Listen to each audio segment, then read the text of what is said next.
All right, there we go. And welcome, ladies and gentlemen, to another episode of the Sports Nerd Podcast. At the time of this recording, we are officially a week away from the NFL Draft.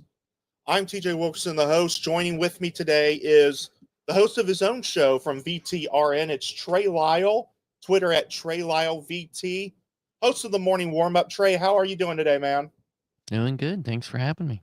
Yeah, absolutely, man. It's hard to believe that the draft is only about a week away, man. I mean, the pageantry of it, everything that's set out, the players that can either make or break your team or their careers and so forth. I mean, what's your favorite part of the NFL draft? The unknown. When the shocking draft pick, when the Giants take Daniel Jones at 3, the Michael Penix gets drafted. It's the trades and it's the unknown. And it's also, in a time in which your team, makes a trade for an AJ Brown and you're losing your mind, and Jalen Carter falls to you, and a Quinyon Mitchell and a Cooper DeJean fall to you in the Philadelphia Eagles, for example, and that's the core of their Super Bowl team. I mean, it's that. It's also like your favorite college players getting drafted, and their stories and their backgrounds, and you see their process, and it finally gets realized. It's a little bit of everything, but ultimately it's the unknown. Is you can make a mock draft, but you never know who's getting picked until it gets leaked out by the media before Roger Goodell announces it on Thursday night. Oh, absolutely. Usually I try to silence my phone or hide my Twitter just so I can be surprised I do the by the same television. thing. I'll do it for the first 10 picks. Yeah, no, absolutely. At least. It's crazy, man. It's an exciting time for sure. There's a couple of loaded positions in this class. We have DBs I feel like are good this year. Safeties are loaded. I definitely would say running backs are probably the most loaded when it comes to offense. What part of the class are you looking forward to the most? Definitely running back. I think that's something that's very loaded. Obviously, you have Ashton Jinty at the top, but you think about it, I think Amari and Hampton could be just as good. I think you look at the two Ohio State running backs with Travion Henderson and Quinshon Judkins. You have obviously Bashal Tutin, who's really fast from Virginia Tech. Cam Skattebo from Arizona State, who was just became a star in that playoff game against Texas. I think running back. And then obviously this is a heavier defensive draft. Absolutely. And it's kind of the opposite of last year, where we saw a lot of offensive skill talent go early, especially quarterbacks and then wide receivers.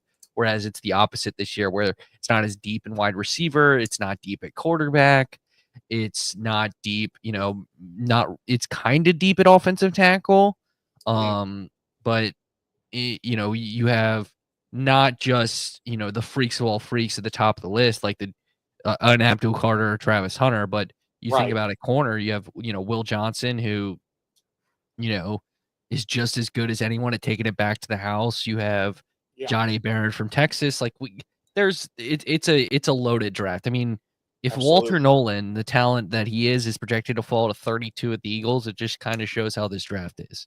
Absolutely. And we're going to get a deeper look into the draft. Trey and I will later on be doing a mock draft together.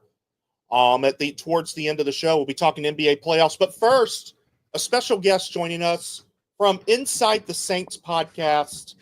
It's Ross Jackson. Ross, first off, thank you for taking time out of your busy day. I know it's a busy time around this time of year, but I appreciate you for coming and joining us today to talk New Orleans Saints, the draft, Derek Carr, and so forth.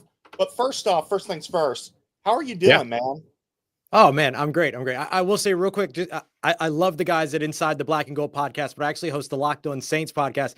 Inside the Black and Gold, also awesome, but the Locked On Saints podcast is where you'll find my strange face. Locked On Saints is better. So I'm very grateful to be here with you guys. Thanks so much for having me. Absolutely. And thanks for your patience, too. Oh, absolutely, man. Definitely. So, Ross, I think where we can get things started here is that Trey and I both agree that this Derek Carr situation is interesting. On the one hand, first off, we're told shoulder injury. He's set to have surgery, right? And The Maybe, next thing yeah. you know, now it's like, okay, are the Saints going to draft a quarterback? Okay, Spencer Rattler, we know the front office loves him and so forth. You also got Taysom Hill, obviously, in the mix. But now there's reports that Diana Rossini came out and said that supposedly, reportedly, Derek Carr may be faking this injury. What have you been hearing as far as Derek Carr and this whole debacle? Yeah, so on Friday, news came out that Derek Carr might need surgery, and that could potentially risk his availability for the 2025 season. When Diana Rossini over at The Athletic was kind of calling around and checking on this, what she was having trouble finding from people within the league is Right. people saying like, "Hey, I have." Yeah, no, Derek Carr definitely has like this big injury and all this other stuff. But then also people within the league speculating that, hey, this is actually probably just Derek Carr kind of positioning himself to try to force himself out of New Orleans. And so the injury exists. I'll be very clear about that. 2023 AC joint sprain. You Yeah. go back in Derek Carr's history, he had an AC joint sprain already coming into before he signed in New Orleans, all of that. So this is an existing injury. But now this sort of position play of like, hey, I don't want to be here anymore is kind of the assumption around Derek Carr.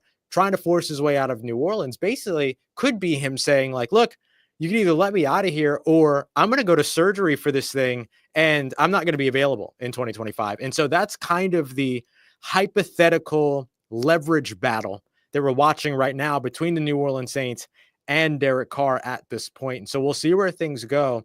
But I think that this has been something that's kind of been long time cooking between these two, because it feels like to me, Derek Carr has kind of wanted out of this New Orleans Saints situation for some time, even before Kellen Moore and the New Orleans Saints started doing all their homework on these quarterbacks more publicly. Do you think we could see Derek Carr leave New Orleans before the season, or are they going to hold out till the final year of his contract? What do you think? If it's true that Derek Carr wants out of New Orleans, I don't see the point in holding off until the end of his contract, right? Like, you're welcoming split, you're welcoming division within your locker room, you're welcoming all this hostility, you're welcoming a tumultuous kind of volatile situation. Like, I don't see an NFL team doing that. And so if that is indeed the case, then I could see the New Orleans Saints either designating Derek Carr as a post-June 1 cut or trading him after June 1st to another team. Now, that would be contingent upon waiting to see how other teams walk away from the quarterback position in this year's draft before they would make that decision. The thing about it is that there's no rush for New Orleans in this situation. They can basically just go along and plan how they're going to move ahead and then cross the bridge of what happens with Derek Carr when they get there, which is not anytime soon. That's before mandatory mini camps, all that other stuff. So there's time to kind of figure out where this goes. Yeah.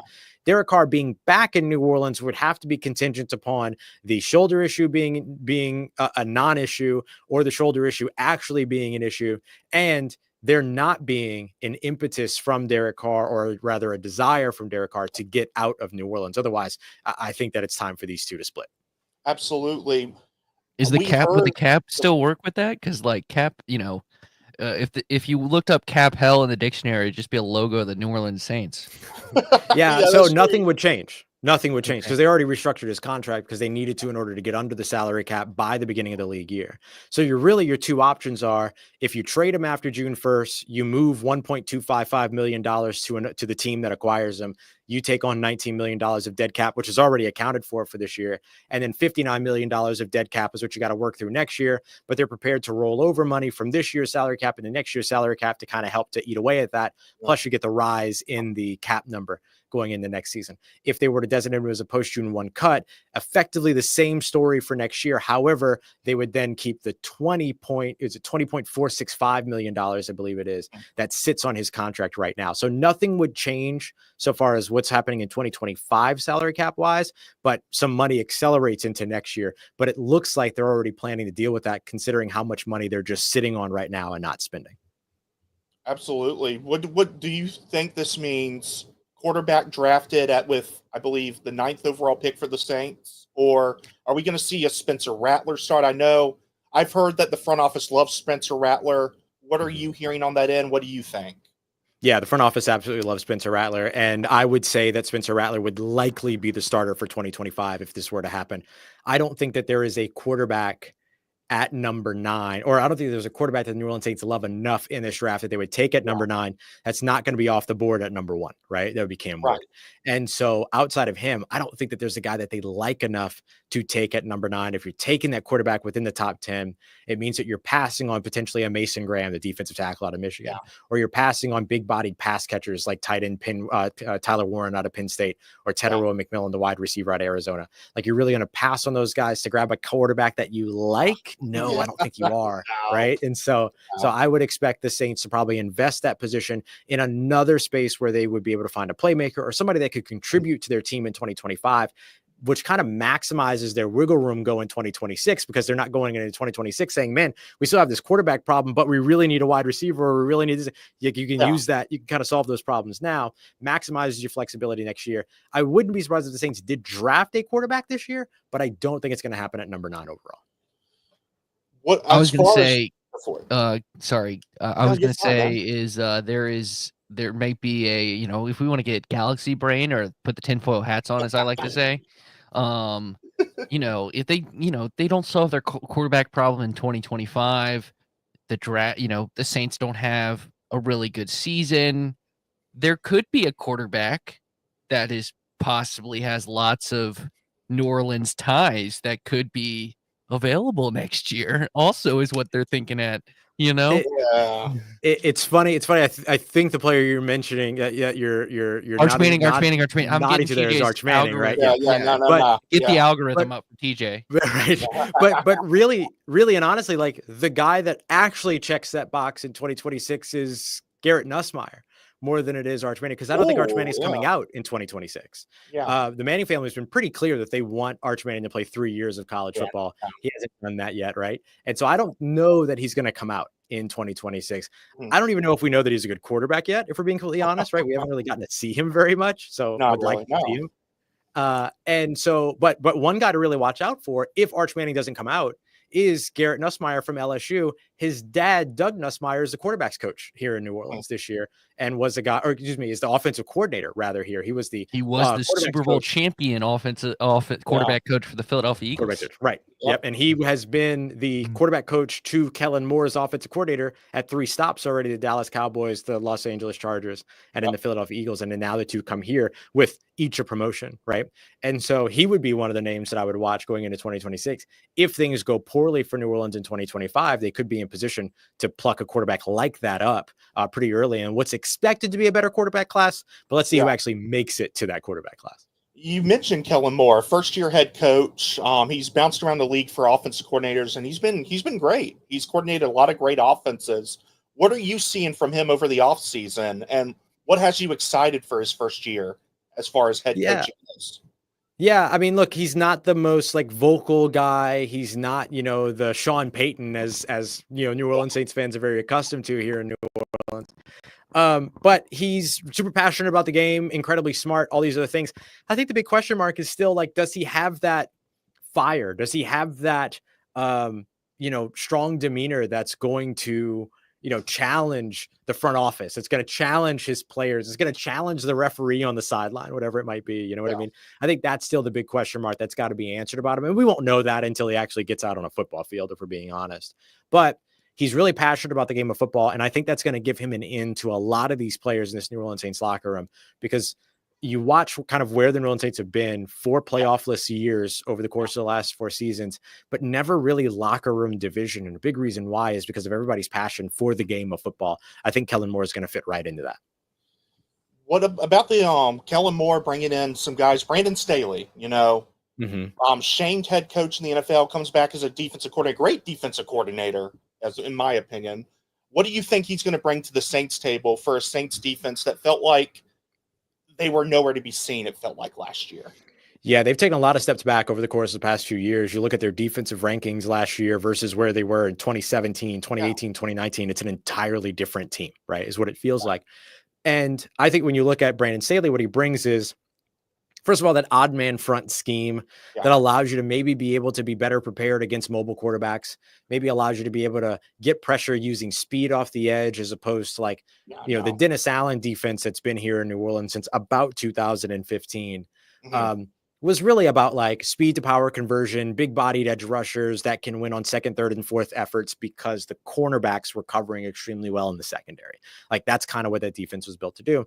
And so as those edge rushers got a little bit older, as those corners got a little bit less successful, as the safeties got a little bit less fast, lost a little bit of speed, all those other things, it all kind of came crumbling down last season. And we've seen that over the course of the past few years. I think that what Brandon Staley will bring is a little bit more speed, being kind of an influx of speed to the defense, which I think you need in today's game. We're watching like linebackers get paid again in the NFL, like hallelujah, you know what I mean? Because that's what these guys can bring, And so I think you'll see that. I think you'll see the odd man front. I think you see some pattern matching things that he brings. That's kind of Nick Saban-esque, right? I'm going to start off in zone coverage, but I'm going to switch to man coverage based upon the route combination that this offense is running. And I'm going to change my game plan each week to match what it is that the opposing offense likes to do, as opposed to the Dennis Allen kind of role in New Orleans, or defensive role in New Orleans, was very like, this is the identity. This is what we do. We do not change. And that created some mismatches. And when you go up against teams that have mismatch based offenses like the Philadelphia Eagles last year under Kellen Moore, you run into some trouble. It feels like the Saints are always starting out hot. Last year, we watched them dismantle the Panthers, embarrass the Cowboys at AT&T Stadium. And then after a close loss to the Eagles, it just felt like it faded off. Yeah. Well, my question is, how do you think the Saints pick up on, starting off strong, but then just fading away as the season goes on? I mean, how does Kellen Moore, in your opinion, change that? Does it start with this draft, or is it going to take a couple years of rebuilding? I think it's going to take some time. I mean, you're bringing in an entirely new offensive system. You're bringing in an entirely new defensive system. It looks like you're going to have a change at quarterback. I wouldn't expect much from the New Orleans Saints here in 2025, just from a logical perspective. Now, they might impress everybody. They might surprise everybody. Don't get me wrong. I don't ever want to limit anybody's expectation. No one had the expectation of the Washington Commanders doing what they did last season. No one had the expectation of the Detroit Lions making their turn years ago when they started to make their turn. You never know, but you kind of know in this situation, right? Like this is not what you should be expecting from the New Orleans Saints, that they're going to be some big surprise playoff team. If they are, that's fantastic. But when it comes to New Orleans, I think the thing that you're really looking at is the patience that everybody's going to have organizationally, coaching staff wise, roster wise, fan base wise, around what happens when you get a new head coach. And last time that the Saints changed coaches, they went to the internal hire. So everything was hyped up about, continuity this, continuity that. We're going to be able to just kind of keep doing what we're doing. And then they weren't able to do that. This now is a situation to where you've effectively hit a reset button. I won't call it a rebuild because NFL teams hate talking about rebuilds, but hit a reset button on your coaching staff. That's going to take some time to kind of have an impact.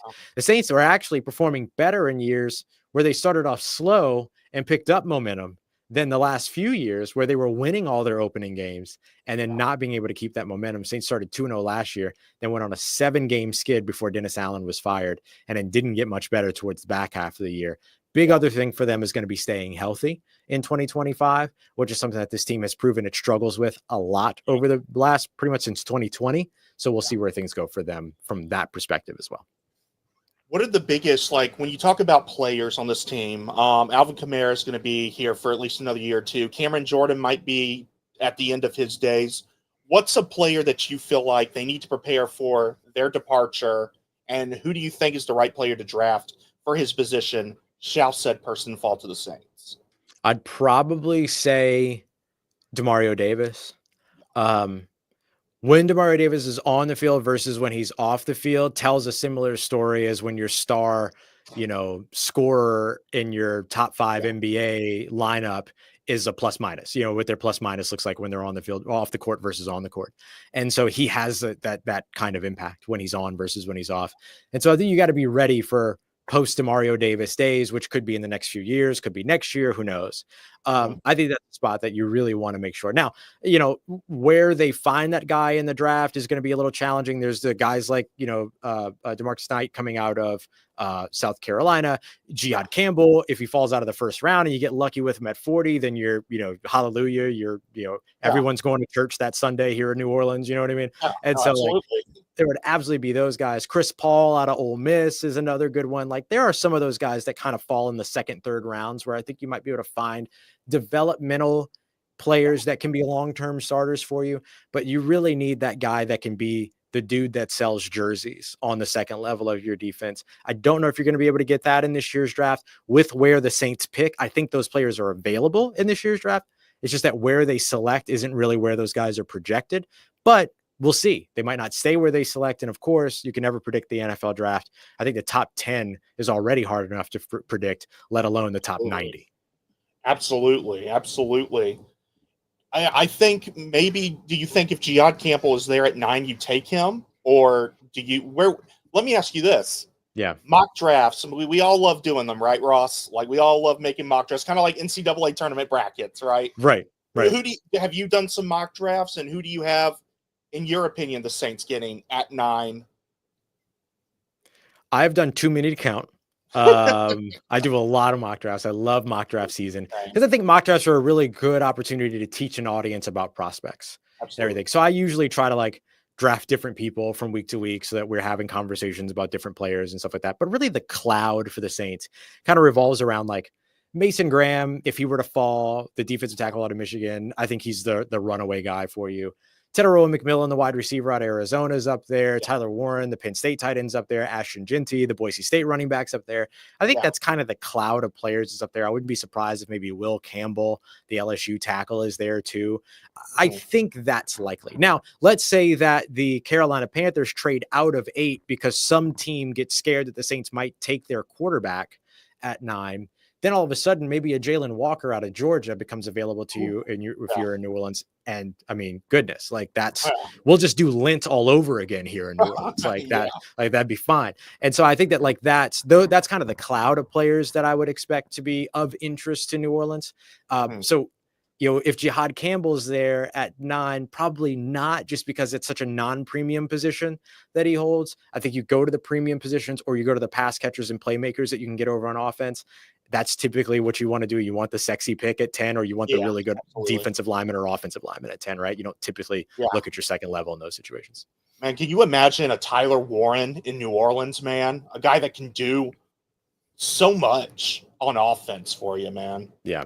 He feels like the Kellen Moore special in this year's draft. You know what I mean? Like seeing what Kellen Moore did with Dalton Schultz, seeing what he did with Dallas Goedert with the Philadelphia Eagles last year, and just thinking about what a piece Tyler Warren could be in this offense or in his offense. Plus, if you think about the idea that like, okay, let's say Derek Carr doesn't play in 2025, whether or not he's on the team is, irrelevant. If he doesn't play in 2025, you're going to a young quarterback. And so you probably want that best friend tight end that you're going to be able to get and grow with that guy. Right. And so like, he feels like such a good selection for New Orleans at 9, if he's there. Ross, I know you're busy, so we're going to let you go here in a second. I am curious though, man, are we going to see you in Green Bay, or are you staying in New Orleans at headquarters? I'll be in New Orleans at the team headquarters during the draft, so I won't be there in Green Bay, unfortunately. But if you guys are there, I hope you have a blast. One of our hosts, Peter Bukowski, will be there, who's phenomenal, and so maybe you guys can link up and say hi on my behalf. I'll make him buy you guys a drink. Heard. Okay, well then I have to go to Green Bay then. Okay, dude. Hey, if I go to New Orleans, I've never been, right? So yeah. Let me ask you this: where should I go first for New Orleans outside of sports teams, man? Trey, join in. Like, what's the best option in New Orleans? I've never been, but you would go to Cafe Du Monde, right? I've always heard that's like the top. Oh, no? I mean, you can. Like, what I would recommend if you want to do the beignet thing is go to Cafe Du Monde and go to Cafe Beignet and go across the street, go across the river over in Gretna and get one of the glazed beignets. Try a bunch of them, figure out which ones are your favorite. Cafe Du Monde's probably going to come in pretty low, but it's a good place to just experience and everything like that. I would say probably like one of the first places to go is not necessarily walking the walking Bourbon Street, but going over to the French Quarter and walking up closer to Frenchman and experiencing that. Lots of good live music, all that kind of stuff. Great. One of the best music clubs in New Orleans is there. The Spotted Cat, great place to go. The Maison is there, where you've got some great brass bands that play late into the evenings and stuff like that. So I would recommend Frenchman Street. Record stores, foods, bars, restaurants, music clubs, like everything you're looking for is on this kind of like little 1 to 2 blocks. That's a lot less ridiculous than Bourbon Street will get, starting around, probably 30 minutes from now. Oh, absolutely. Ross Jackson, that's at Ross Jackson, NOLA on Twitter, where you can follow his postings, writings, his episodes on the podcast. Ross, thank you for taking time to join us, man. Good luck in the draft. Good luck with the whole draft at headquarters and everything, man. Hope to collab with you again soon. This has been a lot of fun. Yeah, guys. Thank you so much for having me on. Really appreciate it. Y'all take care. Absolutely. Stay safe, and I look forward to talking to you again soon. Yes, sir. Okay. Thank you, Ross.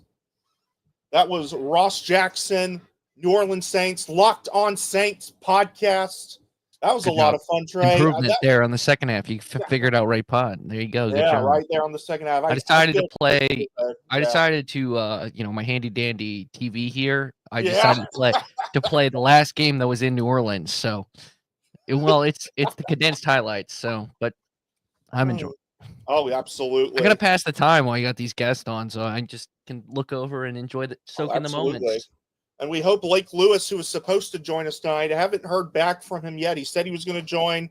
While we wait for him, we'll just continue our talks with Trey Lyles. I mean, Trey, we're going to go outside the draft for a minute. I understand that today on the morning warm-up, I got to hear a little bit before I had to work today. Your NBA awards, by the way, I didn't get to hear too much of it, but Defensive Player of the Year, we saw Draymond return to it, but another candidate that's really shined out, Dyson Daniels with the Hawks. I didn't pick either of them. Either of them. Who did you pick? I picked to me the best perimeter defender in the NBA, Lou Dort. Yeah. Oh man, Lou Dort. Oh, that makes sense though. That makes sense. I picked. I mean, the historic good defensive team that is the Oklahoma City Thunder. I decided to pick their best defensive player on it as my defensive player of the year. Absolutely. So I just that was my logic in that. Who's your MVP? Who do you have MVP? Jokic? It's the hard. Triple-double guy? Do you have Shea? SGA? So I go with the ilk of like what Tim Bontemps did from ESPN. He's like, it's so close that the record has to matter. And if you're 15 games better than anyone else in your own conference, and you're the leading scorer in the NBA, and well, yes, Jokic did enough to earn a 4th MVP and join LeBron and Wilt as 4 MVPs in 5 years. Or not Wilt, Bill Russell. LeBron and Bill Russell, 4 in 5 years. Like that's how good of a season you have to have. And he did. Yeah. I mean, he averaged a triple-double and was top 3 in points, rebounds, and assists. And as much as I want to give it to him, the fact that the Thunder nearly won 70 games, SGA averaged 32. Yeah. He is, while he might be the defensive weakness on the Thunder, he is not a defensive weakness. He is a better defensive player. Jokic is a slightly better offensive player, and he's the best player in the world. Nikola Jokic, best player in the world. Absolutely. But I just think that it was so close that I'm going like tie goes to the better record, which is, I kind of hate the argument, but I get the argument, and that's why I ended up picking SGA. Even though I don't have a vote, and it doesn't matter. I matter 0%, but it's always fun. No, absolutely, absolutely. And we take a look at the NBA playoffs take place tomorrow. We're gonna have the final play-in games. You can already write the Grizzlies in as the 8th seed. I'm telling you right now, the Mavs ain't winning. I agree. I agree heavily. You know what stinks though? Remember when Chicago used to be good and win playoff games?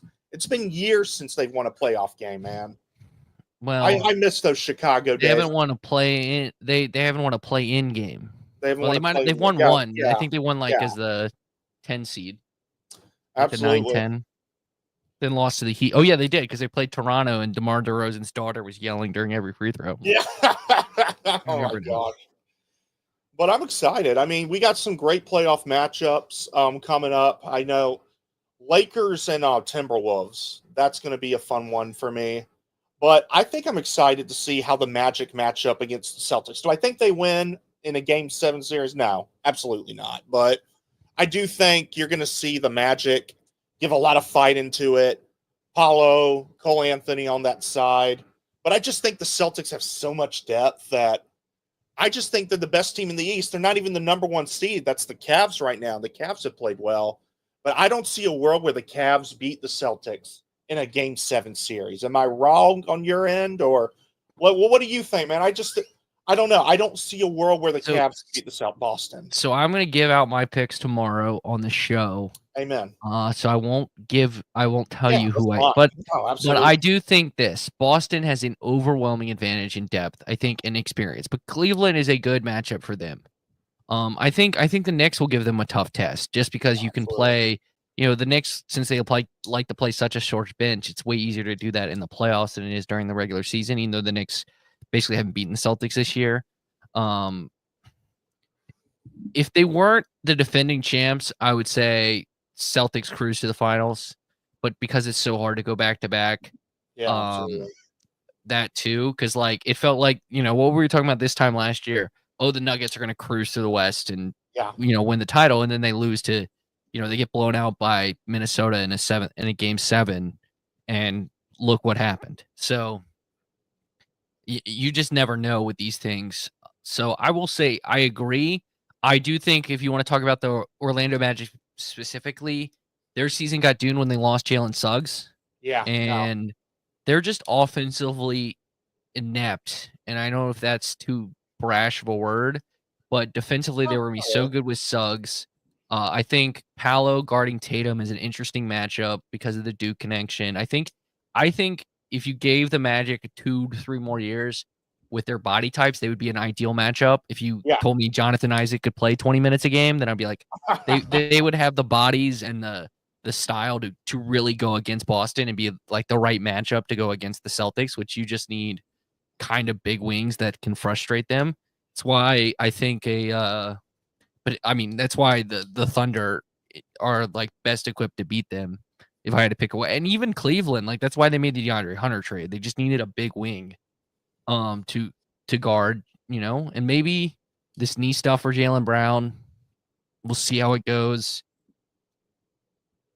Yes, the Celtics are the favorite in the East and deserve as the defending champs. No, absolutely. But I don't know if I would necessarily say if we're, the finals and it's Cleveland. Yeah. I wouldn't be shocked. I wouldn't be shocked if it's Milwaukee either, because Dame apparently is coming back, and they also have one of the best players in the world in Giannis Antetokounmpo. And I'm of the belief, and I said this morning, my philosophy when it comes to a playoff series is, and maybe it's because I got to watch LeBron James for my whole career, my whole life, his whole career, that, unless you have, I don't understand. Sorry, keep going.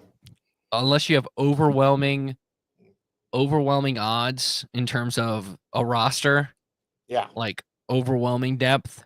If you have the best player in the series, 85-90% of the time you're winning that series. No, I agree. And I would say in the East, Giannis will be the best player in every series. Okay. It's just the Cavs and the Celtics have overwhelming depth compared to what the Bucks have. So, I think they could lose to Indiana even with Dame coming back. Yeah. No, absolutely. Absolutely. What's the time? I haven't heard about the Dame coming back thing. What's the time? So Shams tweeted it out today that doctors have cleared him. He's not going to play in Game 1, right? But they're going to start ramping him back up. So I will read officially what Shams Charania said. He said, Milwaukee's Damian Lillard has been cleared of his deep vein thrombosis, is no longer on blood thinning medication, which is the reason why he's out. It's why Wemby can't play the rest of the year, because you're not allowed to do a lot of physical activity on blood thinning medication, for people that need to learn about being into, life. He's out against Game 1, but we'll have a period of time to resume contact workouts and ramp up return. So my guess would be Game 3 when they return to Milwaukee, but that would be an uneducated guess. Yeah. I mean, it would be a smart move, in all honesty. I mean, wait till you get home, against Indiana and then save him for then, just in case. I think if you're talking Hope you about a split. player like Dame, what? Hope you split in Indiana. Oh, no, absolutely. You would have to hope you split. You don't want to be down 2-0, but Milwaukee's played pretty well at home, though. I think that's why I wouldn't be as worried if I'm Milwaukee, because they have played well at home despite not having the season they would necessarily hope for. My worry is the Doc Rivers choke spell. We know how that goes. We know how that story goes. Yeah, I mean, he's had. Yeah, Yeah, I'll I tell you disagree. what. I tell you what, though, we talk about Doc Rivers. You want to know what the most appetizing matchup to me is personally? That's the Clippers and Nuggets, and that's with the Nuggets having an interim head coach, by the way. But Yeah, I think I'm just really excited for. You've got Zubac, who I think against Jokic, though I do think Jokic is going to put up great stats. I do think Zubac's going to make it difficult for him. Kawhi returning, Harden once again having MVP type numbers. And then Russell Westbrook, he's been here before. Unfortunately, has never made it to the promised land, but I do feel like Russell Westbrook fits a little better in this Denver system than he has with the Lakers, than he did with the Rockets. Definitely better than what he fit are you in sure? whatever I mean, Washington was at. he's well. I I mean, he got fired. I mean, Russell Westbrook is one of the big reasons why Mike Why Malone got fired? doesn't have a job right now. I mean, I don't. I mean, he he biffed doesn't. he biffed a layup and found Nikhil Alexander Walker, Yeah. Virginia Tech legend Nikhil Alexander Yeah, Walker. Nikhil Alexander Walker. My sixth man of the year, by the way. Yeah. Just because I wanted, he is a contender for it, and he deserves mention, and so Absolutely. I had to pick him. You know, I think it's gonna be Malik Beasley because when you put up basically numbers that only rival Anthony Edwards and Steph Curry from 3-point range, I think he deserves sixth man of the year. But my biggest question, again, the best player in the series is Jokic. I really don't think it's close. No. If you told me Kawhi plays all 7 games, then I'm like, all right, the Clippers have a shot. Right. I don't know. I had this. I've always thought Kawhi is a tad bit overrated. No, for sure. In 2019, it looked really bad, and it's aged a lot better. Yeah. And it might be me as a Miami Heat fan mad how he, played in that series for San Antonio and just not liking him. Yeah. But how shocked would we be in Game 3 Kawhi doesn't play? Like the Clippers, Ty Lue's a great postseason coach. He arguably pulled off the greatest coaching job we've ever seen in that 3-1 comeback. Yeah.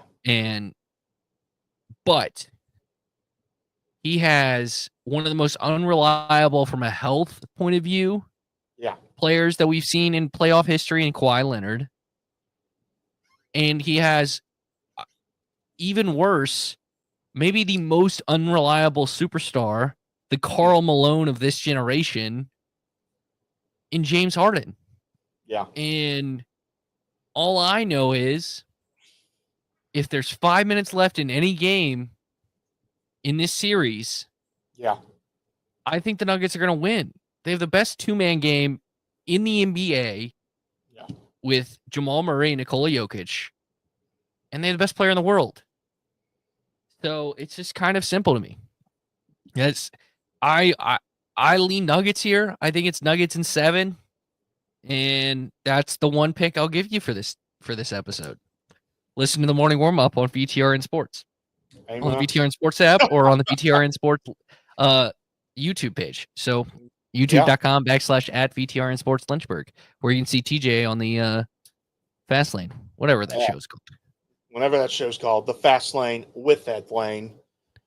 So there you go. 30-minute show tomorrow for that on the Fast Lane with Ed Lane before I believe it's Hokie baseball, as a matter of fact. Yes, it is actually. But I think before we move on to NBA playoffs, I want to say, man, as much as I love the Pistons, Cade Cunningham, by the way, really stepped up this year. I love watching the. He shouldn't win Most Improved Player, by the way.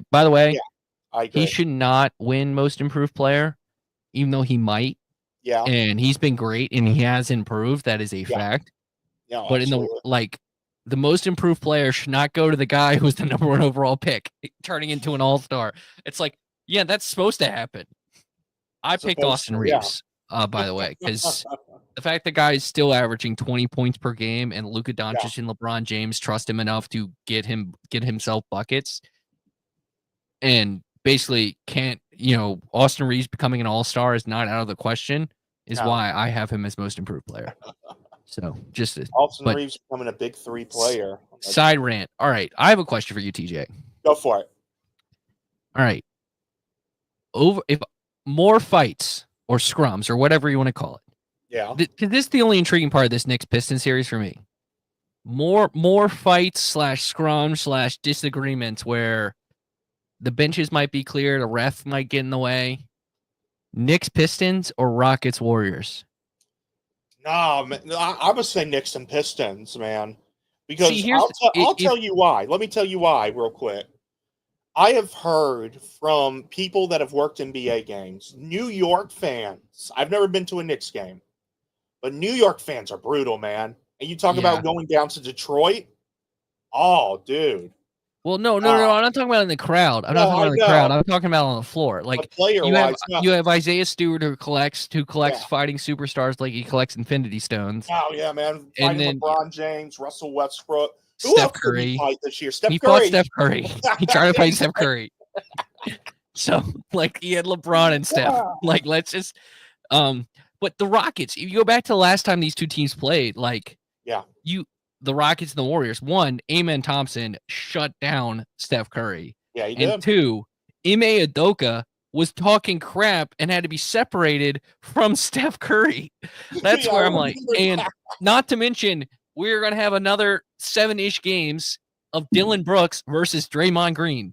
And so that's why I think there's an actual debate here. But you also have, Ron Holland and Isaiah Stewart as the Bash brothers from the Mighty Ducks, trying to start stuff with the Knicks, who have, your Josh Hart, your OGs. I think they're not, precious. They will not afraid to get in someone else's grill. So interesting matchups. I kind of like. I will agree though. The Rockets and Warriors may get more testy as far as players. They might have more games. Yeah, exactly. Dylan Brooks, Draymond Green. That's a recipe for trouble, man. Although as far as like Dylan Brooks, he's been a little bit more quieter outside of what was the game where the ref called him out? Bill called him out. Who were they playing? It was right before the playoffs. A couple of games before the playoffs. It might have been the Warriors game. It might have been. Oh man, but no, yeah, I agree. I could see the Warriors and Rockets probably having more, simply because most of the players on the Knicks aren't really guys that will like get into like skirmishes. I definitely don't see Cat getting into a skirmish. That's for sure. I can tell you that right now. But I agree. I mean, those are going to be fun series in all honesty. So, all right, I will say this. I as far as like predictions go, I think I'll go ahead and give my finals predictions. I'll let you save it for the morning warm up tomorrow. But I truly think that we could see the Celtics, and call me crazy, but the Celtics and the Lakers. I could see a world where the Celtics and the Lakers meet in the championship for the first time since Kobe Bryant faced off against Kevin Garnett, Paul Pierce, and Ray Allen. I can see that happening in a world, if that makes sense. I could see that happening. No, again, back to my philosophy. You have the best player in the series. You have a really good shot. And the Lakers will have 2 of the 3 best players in the world. Yeah. In any series they are in the West. Thank you, Mavericks. They will have the second best player in the world in Luka Doncic. Yep. And a top 10 player in LeBron James. Absolutely. And I'm not the only one saying that. The Ringer has him ranked 8th. Yeah. And I had LeBron James as my first team All-NBA because there is a real argument that he is the 5th best player in basketball this season. And I agree. and again, Ed Lane in particular, Oh, Jordan was gosh. not doing this stuff at 40 years old. Oh, no one. Look, No Michael human. Jordan wasn't. Like Tom No. Brady was not a top 5 quarterback at 40 years old. Like No. he was good, but like come on. Kareem was not this at 4. Like No. Use the stupid 6 rings argument. This man is doing things no human has ever done. Like, all right, he shows no signs of slowing down either. Yeah. No signs. I mean, he's gonna play. I think Lakers are gonna get a center. Next year is my year for the Lakers. Like they're gonna get a center that Luka's gonna work well with. They already have positional size in terms of like they basically have positional size outside of center. Yeah, and like they're gonna have. All their guys are like, like Reeves is 6'6". Like Reeves is a big guard. Luka's basically a power forward playing point guard. So is LeBron. And you have like 2 of this. Don't get me started on the Mavs. Don't get me started. I've done it enough. I've done it enough. But did you talk about what Nico said the other day in his press conference? Limited media members allowed, by the way. Oh, I tweeted my thoughts. I also talked about my favorite quote is from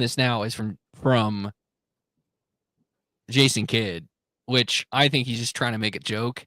He said this trade's getting compared to Babe Ruth, and which is pretty cool. And it's like, well, the Red Sox didn't win a title for like from 1918 to 2004. So congratulations, Mavericks. You're going to win the NBA title in 2097. 2097. I think that was the math. Oh, my gosh. I mean, they were on the brink of forfeiting games because of Fun fact, the reason the Red Sox sold Babe Ruth, for people who don't know, they sold him to the Yankees, was because the owner of the Red Sox wanted to finance a play on Broadway. Yeah. I didn't know that. And that's why baseball is the best. Because one of the greatest players of all time was traded and sold because the owner of the team wanted to finance a play. Oh, my God. Well, I mean, tomorrow we'll have the play-in games. NBA playoffs, obviously, 2-month type of process. We'll keep in tabs on that here on the Sports Nerd Podcast. Before we go and do our NFL mock draft, because I don't think Lake's going to be able to join, we'll keep going. An interesting name dropped in the transfer portal. I really didn't have this written down because it literally happened while I was producing the Fast Lane. But Andrei Stokovich, right, of California, one of the top guys that played in the ACC tournament, has entered the transfer portal. The lead scorer for California, Golden Bears, has now entered the portal. And I can't help but wonder which blue blood he's going to go to, in all honesty, because I truly think he's being recruited by a blue blood. Where? I don't know. I hope Duke, on a biased level, but on an unbiased level, I don't think that's going to happen. I could see him going to a Kentucky, maybe. But, Trey, what do you think about all this? Let's get your thoughts on this. One of the most top scorers in the country, in my opinion, is now in the transfer portal. Yeah, I mean, this is not, not the only high level portal player that is in right now. I mean, you still have the reigning Big East player of the year and RJ Lucas, who's still trying to decide where he's going. I'm interested to see where he goes. He's obviously just went in earlier today, and we don't know exactly where he's going to end up, but I was trying to look up like his recruitment and see if there's any connections there, but we'll see. My guess is that you're right. He might stay out on the West Coast, maybe a UCLA. Might be a sneaky good choice. Mick Cronin's getting a good transfer class together. He is. He got Donovan Dent out of New Mexico, and pairs him with Stojakovic. That'd be a really good, nice backcourt for Mick Cronin and UCLA. It'll be interesting to see. The whole transfer portal and how active it is. I mean, first off, I still think it's crazy. And I said this on the last podcast that this transfer portal window for basketball has been open since the Sweet 16. And we are seeing in football, FBS alone, we have seen 500 players go into the spring transfer portal.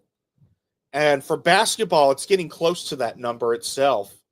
And I think what's crazy about basketball, well, not crazy about basketball, but the thing about basketball is obviously you have less roster spots, way less roster spots compared to football. So you're going to have a lot of guys wandering out there, and then maybe they have to go back to that school, or maybe they got to go lower than D1 even. So, I mean, the transfer portal, she cometh, she taketh, and she blesseth. It just all depends, man. It just all depends. But, I mean, Liberty's starting to see that. Memphis lost Haggerty today, too. Another top name that entered the portal. So he's out there right now as we speak. What? Yeah. I mean, Cal is losing a lot. So both football and basketball. So it could mean the money's not there. Five running backs in football in the transfer portal. Well, not already at Oklahoma. That's crazy. Yeah, I was going to say, it's just Jay Knott that really is the biggest issue. Oh, no, I know, but still. 4. You woke up one day your roster had 5 running backs. Now all but one is gone into the transfer portal, including your superstar. That's crazy. But all that to say the least, Trey, let me ask you this. Are you ready to do some drafting, man? Let's do this. Are you ready to do some dreaming? Yeah, all right. Are we going every other? We gonna be? Yeah, no, we're gonna do every other. I just feel like it flows better. So because you're the guest, Trey, I get the number one pick. Overall pick. Yeah. Well, this is easy. Okay. Yeah, obviously.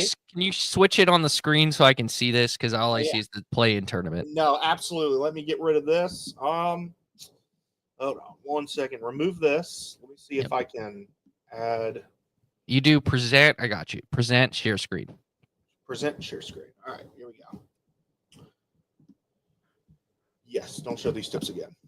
Sorry, folks, I'm still learning all this, but it's all good because now we got that. Yeah, actually, we do.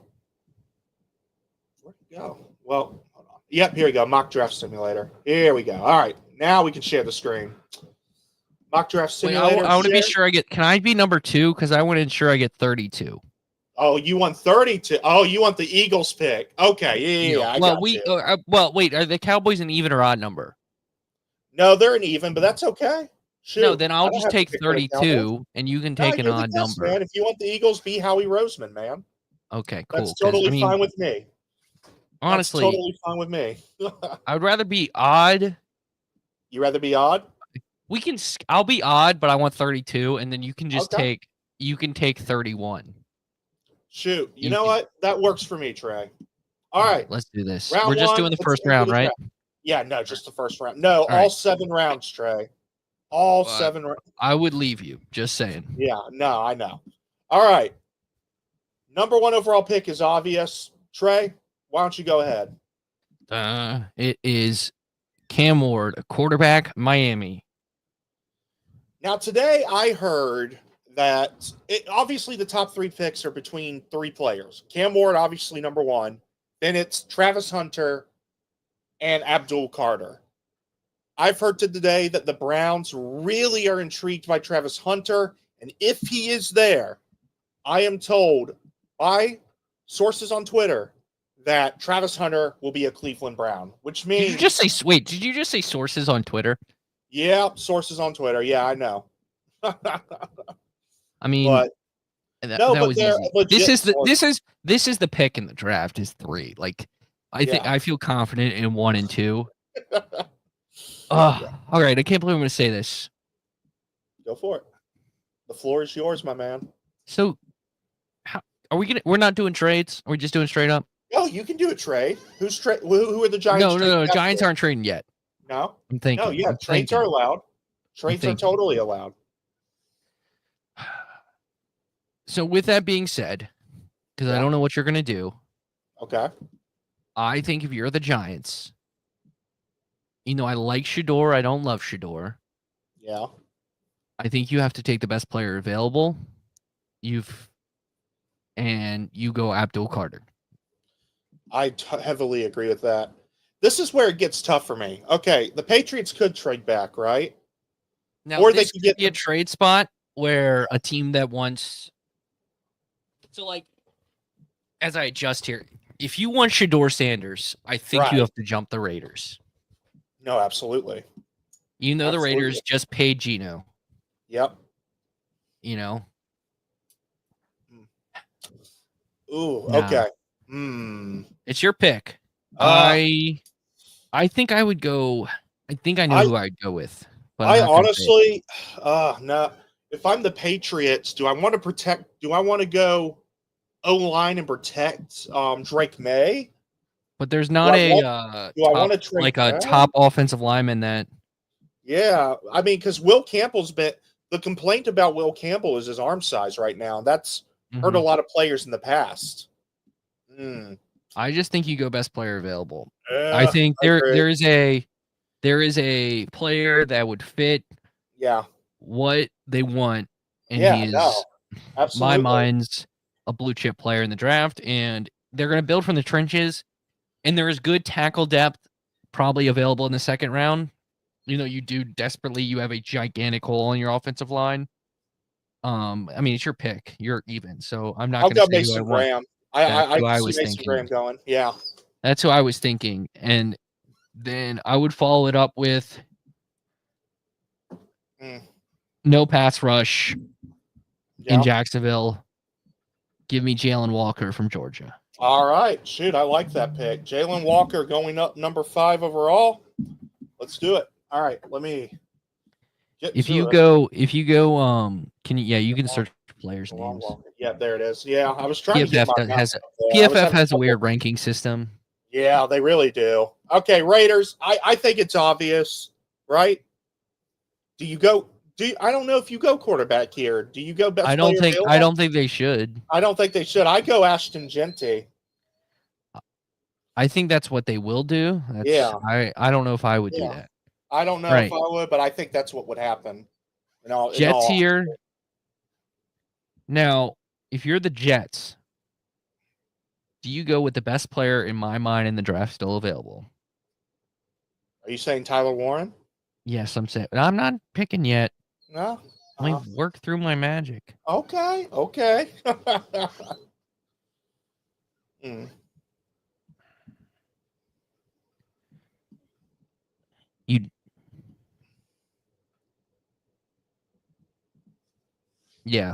Do it. Yep, Tyler Warren. Yep, Tyler Warren. All right, here we go. All right, let me. Oh, my mouse is acting up. Okay, there we go. Tyler Warren. That's the only thing about this simulator. All right, Panthers. I'm hearing rumors they could trade back. But who would trade with them? I don't. Oh man. Okay, so the best players on the board right now, right? I mean, or do I want to get more protection? Nah, you know what though? You know what? If Jelon Walker's off, do I take the gamble if I'm the Panthers and get Jod Campbell? Oh, you know what? No, I think the Panthers would take the bite, and I think this is where Will Campbell goes. Interesting. I think this is where Will Campbell goes. Get some protection for Bryce Young, who's slowly developing.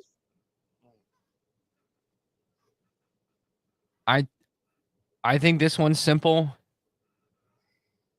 I think if you're the Saints and you need everything, but you keep taking swings at the defensive line, go be Mykel Williams from Georgia. I like that. One of the best, in my opinion, one of the best edge rushers outside of Abdul and a certain guy out of Marshall, Mike Green. Hold on, let me pull it up.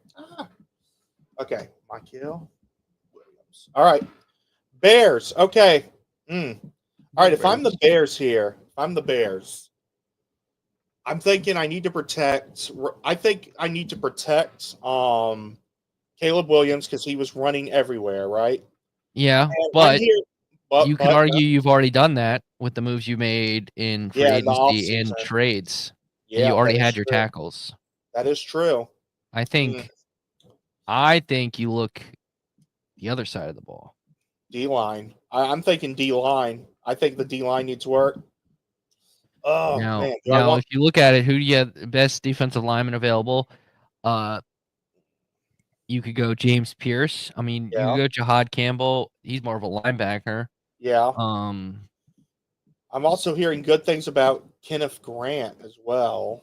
The other defensive tackle from Michigan. Yeah. But does he jump? I mean, this draft is full of surprise. I don't think Walter Nolan. Look at the trade. There's one trade available. Who is it with? Kansas City. Chiefs. I guess that would be to get Tet. Yeah, that's what I would say. Yeah. I don't think that would happen. I don't think so either, to be honest. I mean, you honestly with Tet, Tedero McMillan, receiver from. Could you go? You know what? Would be a sneaky good pick. I don't know if 2 tight ends would go in the top 10. No. But it could happen. If you go, but you got to look at the Lions, and they ran a lot of 12 personnel, which for people listening, that's 2 tight ends. Yeah. So you thinking this is where Colston Loveland goes? I think this could be a Colston Loveland spot. Aaron with Cole Komet. Okay. I mean, it could ultimately be a Tyler Warren spot, but I would not be shocked if Cole Komet goes here. No, absolutely. I mean, you're picking. I'm your regional scout. I could totally see Ben doing this. All right. Number 11. Regional scout. All right. 49ers on the clock. All right. You would think receiver because they've lost. Yeah. They lost Tebow, but they already have his replacement, Ricky Pearsall. And they obviously have Juwan Jennings, and they have the man, and they have Brandon Ayuk. I think you need to think of the Trent Williams replacement. So give me Armand Imbu. I think that's how you pronounce it. Offensive tackle, Missouri. I like that. So Armand. I think you need your offensive line struggled last year. You need your dream. You need your Trent Williams replacement because he can't play forever. He's 38. Yeah, absolutely. I think this is where Golden goes. I think Dallas is in love with Matt. Oh, wait a minute. Over Tet? Yeah. That would be a Jerry Jones thing. That would be a Jerry Jones thing. I think you got to draft the best receiver available. Tet's better than Matthew Golden. I do agree with that. I mean, Todd McShay actually has Matthew Golden as his number 1 wide receiver. So yeah. Hey, it's your thing. The Jerry thing is Golden. The Jerry thing is Matthew Golden. Then so I'm going to Golden. That's what I'm going to do with the Jerry thing, man. I'm going to do the Jerry thing. The Miami Dolphins. So looking at this top 10. Yeah. So this is an interesting quarterback spot to me. Yeah. Is the Miami Dolphins. I don't think they will, but it's an interesting quarterback spot. But I will go with, it appears that the Jalen Ramsey days are numbered and done. If you look at what the type of defense they want to run in Miami, it is more of it's what you saw in San Francisco. Yeah. It's someone you want that can play zone and that is aggressive to the football. I think this guy has gotten undervalued as time has gone on. Yeah. Miami Dolphins select Will Johnson, corner, Michigan. I love that. I love that pick. Oh, I love that pick. I was thinking DB as well. And everyone says Jedi is the best corner, but I feel like Will Johnson. The best corner is Travis Hunter. No, obviously, no. But if you I just drafted Tet. Okay, well, technicality. Okay, wait. Okay. The Colts could draft Ted, but they would have it's a Michael Pittman 2.0. I don't think you can go back. No, I can't. Oh man, I did not mean to do that. Well, congrats, Indianapolis. You end up with Tedro McMillan. All right. Oh man. Okay. The Atlanta Falcons. I could see Atlanta getting an edge rusher here, man. They need someone that can get to the quarterback, but it's not my pick. Yeah, but is there? Mm. Yeah, I think they're gonna go with it. This is, I think, a Shamar Stewart spot. So you know what? I'll go Shamar Stewart. I like that. Edge rusher, Texas A&M. Yeah, absolutely. All right. Oh, I butched that Colts one. All right, Cardinals. All right. Well, who knows with them? They could. Yeah. Okay. I don't know. Like, do you prepare for your Buda Baker replacement? No. No. I don't know. Safeties aren't as important in a Jonathan Gannon defense. Think Vic Fangio. You're right. You're absolutely right. Ugh. Think it's a Vic Fangio defense. It is. Okay. You know what? I think if he's still there, if he's still there, I think they get him. Who? Campbell. I could see the God Campbell. Yeah. All right. If he falls there, I could see them getting Campbell. Yes. All right. I wouldn't necessarily disagree with that. This is easy. If you need corners and you need you need just defensive players. Yeah, I agree. And I'm going with the best defensive player available, Giannotti Barron, cornerback, Texas. Great. You're looking at O-line here for the Seattle Seahawks. I think this is where Josh Simmons goes. I've heard a lot of good things about Josh Simmons. Yep. If I'm Seattle, I jump on board for him. All right. Over Kelvin Banks? Yeah. Interesting. Yeah. All right. All right, my turn. Yeah, your turn. 19th overall pick with the Buccaneers. Oh man, we have Malachi Starks falling way too low, man. But I guess, but I mean, he's a safety that can play in so many positions too. He can also play corner, sometimes linebacker. But who knows? Maybe he would have gone to the Colts if I hadn't picked Tet by accident. This would be a good. You know what? Whip up that trade. Los Angeles Rams. Nope. Switch it to the New York Giants. Oh, you can force a trade. Okay, yeah, no, absolutely. Let me look for the Giants here. Oh, yep, here they are. Okay, what are the Giants trading? Just make it up.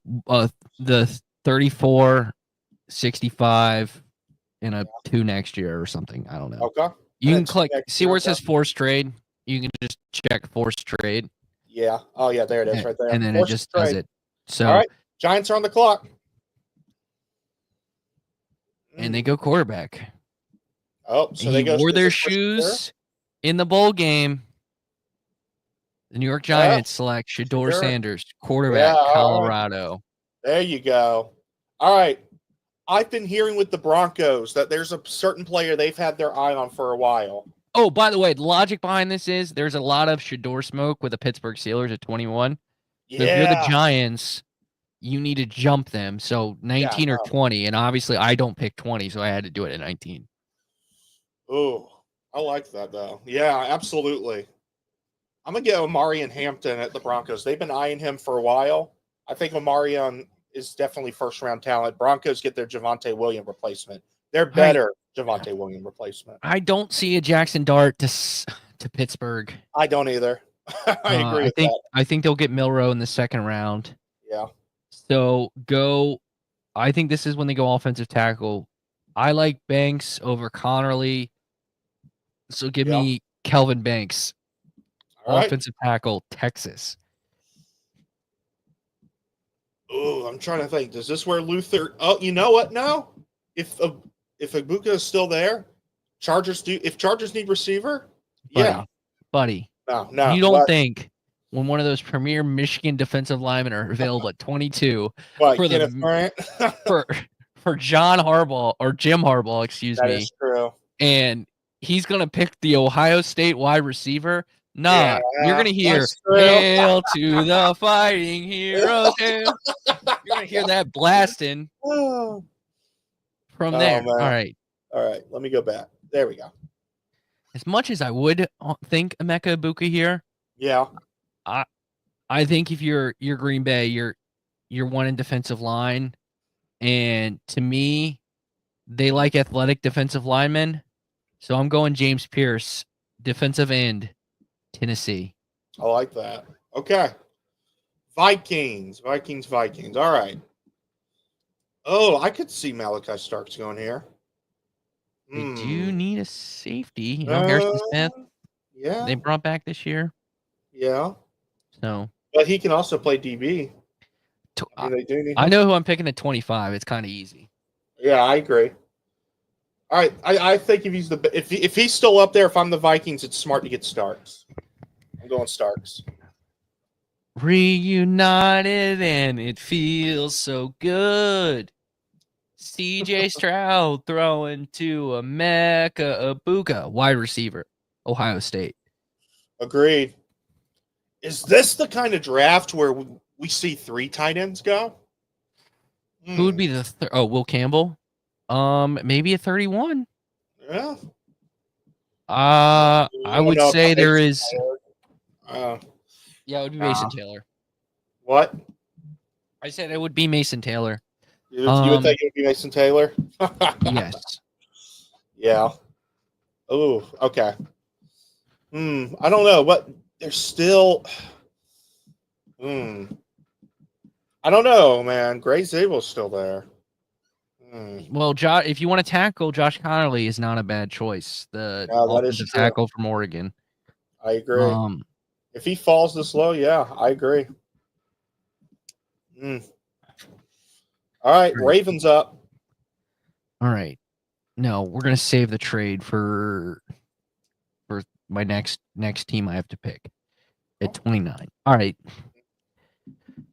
This is where I think if you're the Ravens, you go edge, you go the best edge available, and you're deciding between Mike Green and Donovan Ezeruku. I think that's how you pronounce it. Yeah. And I go Mike Green, defensive end, Marshall. I agree. And I think your goal is to get to Patrick Mahomes. Yeah. You do that again. Yeah, absolutely. I think we haven't selected Luther Burden. I think that might be not a bad choice. Yeah, I agree. All right. Trade. All right, Trade. Washington. What? Trade? Okay. Phil. Oh, the Eagles. Eagles are offering something. No. Okay. Who are you Trade. forced? Okay. Who's Washington trading with? All right. Go to Cleveland. Go to Cleveland? Oh, okay. I think it's got to be I might Cleveland. know where you're going with here. Okay. I think it's got to be Cleveland. Let me find Cleveland for a second. Yep, there they are. Okay. All right, what are they offering? Let me go ahead and force this trade. Just do 33 and 29. Like just swap. Okay, force trade. We're not gonna. All right. We're not gonna get into heavy details. Okay. And I don't think they're gonna roll out Joe Flacco at quarterback. So I think they select quarterback Jackson Dart, Ole Miss. Oh, okay. All right. I think he's better than Shuck, so that's my two choices. I do agree. So you have the next 2 picks, so I can have 32. Okay. All right. Bills and Chiefs. Okay. If I'm the Bills, I do think they need to work up on defense. And Donovan's right there. All right, I'm going with it. As for the Chiefs, do they go O-line? Do they go D-line? They go wide receiver? We already took Connerly, right? Yeah, I did. I don't know if there's a first round, another tackle really that's available. Gray Zabel. Walter Nolan. I could see Walter Nolan falling second round. I totally could see that. I don't know. Nick Scourton's right there. They could go running back. They could. Oh, one of the Ohio State guys. You're right. Or Cam. You think Cam Scattaboo? I don't think he's good enough to be a first-round No. running back. I don't think Dylan Sampson's first-round material either. No offense to him. It would have to be the Ohio State guys. Yeah, I would say if you're looking for a Patrick Mahomes type running back, I feel like Travion Henderson is that guy. Yeah, I tend to agree. Yeah. All right, buddy. This is easy. This is easy. People are gonna be like, "Oh my God, how did Howie do it? Oh my God." Give me the 5-star number 1 overall prospect, freak defensive tackle to pair with Jalen Carter, Walker Nolan. I don't care about their needs. They're going to pick a defensive. Boom. All right. Boom. Okay. All right. There we have it, folks. Our first round mock draft. We got Cam Ward at number 1, Travis Hunter at number 2 going to Cleveland. I think that's going to bring a lot of attention to Cleveland. You want a player that really attracts the fan base. It's kind of like the Aiden Hutchinson type player in Detroit. And I truly think Travis Hunter could be something special. Abdul Carter going to the New York Giants based off Trey's pick, joining that already great defense. That's probably the best factor about the Giants is that defense. Mason Graham to the Patriots. Jalon Walker to the Jags. Genty to the Raiders. I love the Tyler Warren pick to the Jets. It's a flashy Jets move, in all honesty. It's honestly a flashy move. Then you got Will Campbell to the Panthers. Mikael Williams to the Saints. Colston Loveland to the Bears. Armand to the 49ers. Matt Golden, Jerry-type pick to the Cowboys. Will Johnson to the Dolphins. Tet to the Colts by accident, but it is what it is. Shamar Stewart to the Falcons. Campbell to the Cardinals. Going back up. Jedi Barron to the Bengals. Josh Simmons to Seattle. Shedeur Sanders to New York. Ooh, shoot. Omarion Hampton to the Broncos. To the Giants. Marion Hampton to Denver. Kelvin Banks to the Pit. Kenneth Grant joining Jim Harbaugh in LA for the Chargers. James Pierce to the Packers. Malachi Starks to the Vikings. Ibuka to the Texans. Connerly to the Rams. Mike Green, the standout non-Power 5 player, to the Ravens. Luther Burden to the Lions.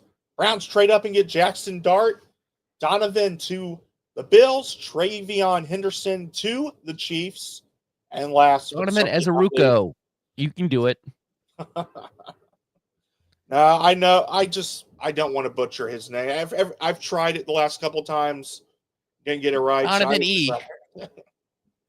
Donovan E. Walter Nolan to the Eagles. I kind of like this outside of the accidental Tet pick. Spoiler alert for Thursday night. Don't even need to watch first round. That's how it's going to be. Oh, yeah. We got it right there, ladies and gentlemen. This is exactly what it's going to be. We got all the inside information that has led it to this point. But, folks, that's about all the time we have here on the Sports Nerd. I just want to say thank you, Trey, for joining us and making this episode entertaining. Once again, we want to thank Ross for joining. Hopefully, we can catch Lake at another time.